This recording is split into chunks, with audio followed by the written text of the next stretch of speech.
सुप्रभात बच्चों। आज हम लोग 9 किसलय हिंदी पाठ्य पुस्तक पाठ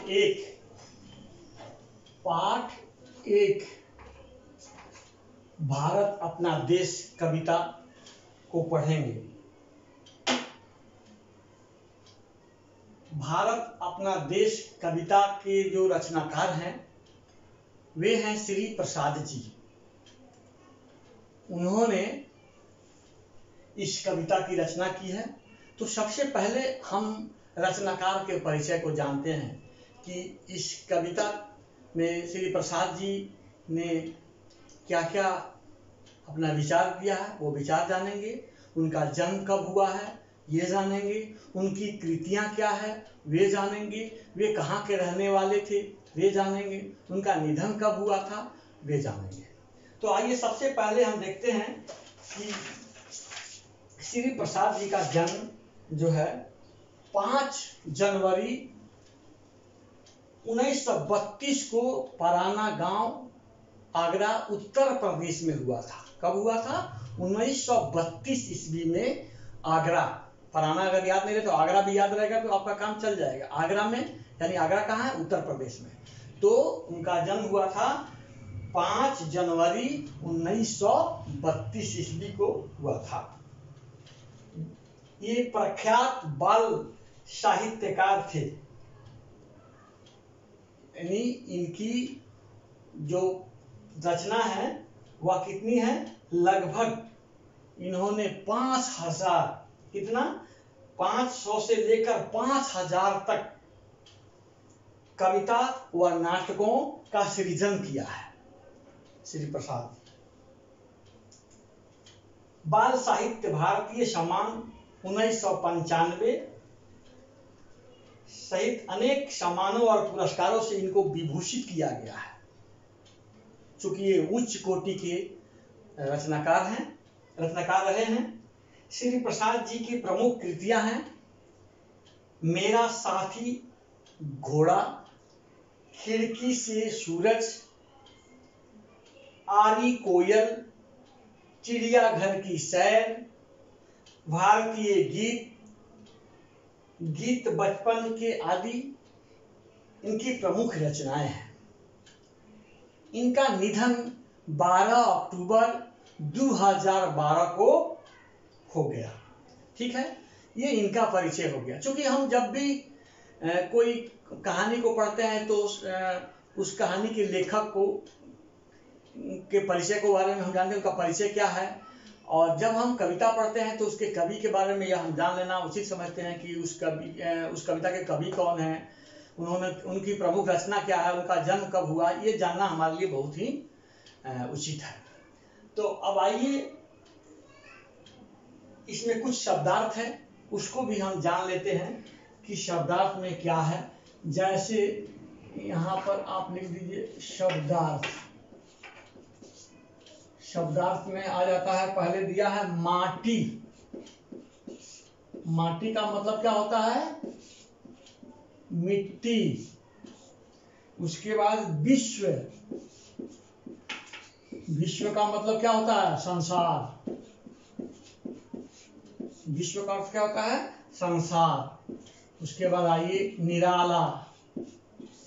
निराला का मतलब क्या होता है? अनोखा। निराला का मतलब क्या होता है? अनोखा। इसके बाद आइए कामना। कामना का मतलब क्या होता है? इच्छा। इसके बाद धरा। धरा मतलब होता है धरती। इसके बाद आइए स्वतंत्र। स्वतंत्र का मतलब क्या होता है? आजाद। ठीक है। उसके बाद मिटेंगे।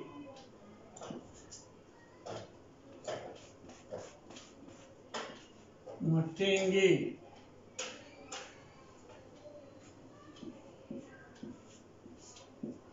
का मतलब होता है मिटाएंगे। ठीक है, ये हुआ शब्दार्थ। अब आइए हम कविता को देखते हैं, इस पर प्रकाश डालते हैं कि इस कविता में श्री प्रसाद जी ने इस कविता के माध्यम से हमें क्या क्या अवगत कराया है, क्या क्या बतलाया है, उसको हम लोग देखते हैं। तो कहता है, भारत अपना देश, भारत अपना देश, देश की माटी कितनी प्यारी। हमारा देश क्या है?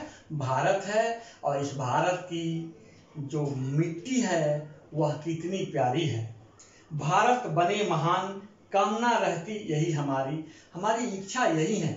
कवि का कहने का मतलब है कि मेरी यही कामना है कि मेरा भारत जो है वह क्या हो?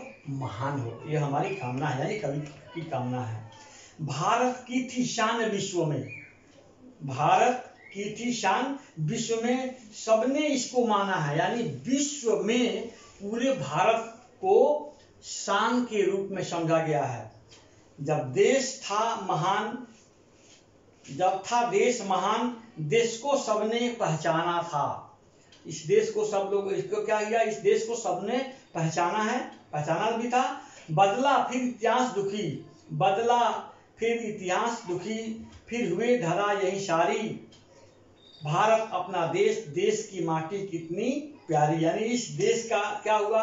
इतिहास बदला, जिससे हमारी पृथ्वी बहुत दुखी हुई, लेकिन फिर हमारा प्रयास हुआ और फिर जो है वही स्थिति में हम आ गए। यह हमारा देश भारत क्या है? महान है, और यहाँ की मिट्टी क्या है? बहुत प्यारी है। फिर कहता है, सोने चांदी का भारत था। हमारा देश क्या था? सोने चांदी का भारत था।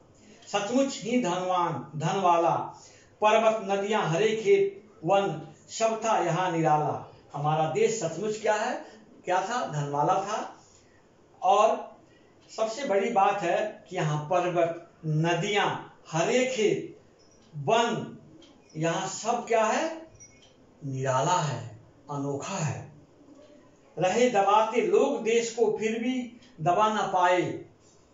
आखिर भारत के अपने दिन पहले से फिर आए। इसको, हमारे देश को दबाने के लिए हमारे पड़ोसी देश या और भी देश दबाने का अथक प्रयास किया, लेकिन हमारा देश सचमुच दब नहीं पाया। आखिर पहले से भी ज्यादा निखर कर आया। इसका दिन क्या हुआ? फिर आया, पहले से भी फिर आया। जीत गई भारत की धरती, जो थी पहले हमारी। हमारी भारत की धरती क्या हो गई? जीत गई, और जो थी पहले हमारी, अपना भारत देश, देश की मिट्टी कितनी प्यारी। जो हमारा देश भारत है, उस देश की मिट्टी कितनी प्यारी है। अब स्वतंत्र हैं, यानी आजाद हैं। अब स्वतंत्र हैं हम, रहते हैं अपना सीना ताने। अब हम बढ़ते ही जाएंगे, ऐसा मन में ठाने। कहता है कि हम स्वतंत्र हैं, हम आजाद हैं, हम अपने सीना को साहस के साथ तान कर खड़े हैं। अब देखते होंगे हमारे देश के सैनिक जो है निर्भीक होकर के, देखिएगा, सीमाओं पर अपने सीना को ताने खड़ा होकर के पहरा देते हैं। साहस है उनके अंदर। अब कहता है, अब हम बढ़ते ही जाएंगे, ऐसा कवि को मन में विश्वास है। और हमें सब भारतीयों को भी यह मन में इस बात की कामना होनी चाहिए कि जिस प्रकार कवि कहा है, लिखा है इसमें कि हम बढ़ते जाएंगे, ऐसा मेरे मन में विश्वास है। तो यह संकल्प, यह कामना हम सभी भारतीयों को होना चाहिए कि कितना परिस्थिति हमारी खराब हो, उन सारी परिस्थितियों को सामना करते हुए अपने देश को, अपने भारत की मिट्टी को जो है सुगंधित बनाएं। कहता अपनी मेहनत से मिटेंगे हम सबकी लाचारी, यानी अपने मेहनत से सबकी लाचारी को मिटाएंगे, है ना। भारत अपना देश, देश की माटी कितनी प्यारी। हमारा देश भारत जो है, उसकी मिट्टी कितनी प्यारी है। अपना खड़ा हिमालय हंसता, अपना खड़ा हिमालय हंसता, सूरज हंसता, तारे हंसकर रोज चमकते, चांद हंसी बिखराता है। तो अपने भारतवर्ष में देखिए कि यह खड़ा हिमालय जो है वह हंसता है, सूरज हंसता है, तारे हंसते हैं, यानी चंद्रमा चांद हंसी बिखरता है, यानी हमारा देश उस तरह से पूर्ण रूप से स्वतंत्र हो गया है। अब 2-3 पंक्ति और है, उसको देख लीजिए। कलकल कलकल लहरों में सागर तान छेड़ता नारी, यानी समुद्र जो है उसमें पानियों की जो तान है यानी जो लहरें हैं वह संगीत के जैसे न्यारी है। भारत अपना देश, देश की मिट्टी कितनी प्यारी है, हमारा देश और हमारे देश की मिट्टी बहुत ही प्यारी है। भारत नाम याद आते ही मन में खुशियां आती है, जैसे ही हमारे देश भारत की नाम आता है हमारे मन में खुशियां आ जाती है। चिड़िया गाती गीत, फूल खिलते कलियां मुस्काती, हमारे देश में क्या होता है, चिड़िया गाती है, फूल खिलते हैं, कलियां मुस्काती है। हवा झूमती, पेड़ नाचते, खुश हो बारी बारी, यानी हमारे देश में हवा झूमती है, पेड़ नाचते हैं और सब खुशी जो है बारी बारी से सभी जो है अपने खुशी को प्रकट करते हैं। भारत अपना देश, देश की मिट्टी कितनी प्यारी, हमारा देश भारत और हमारे देश की मिट्टी कितनी प्यारी है। इस कविता के माध्यम से श्री प्रसाद जी जो है हम लोगों को अवगत कराया है। इसलिए इस कविता को आप लोग 2-3 बार पढ़ेंगे और कोशिश यह होनी चाहिए कि यह कविता आप लोगों को याद हो जाए। इसके बाद हम लोग कल इस पर प्रश्नोत्तर पर भी बात करेंगे, प्रश्नोत्तर कराएंगे। तब तक के लिए धन्यवाद बच्चों, ठीक है।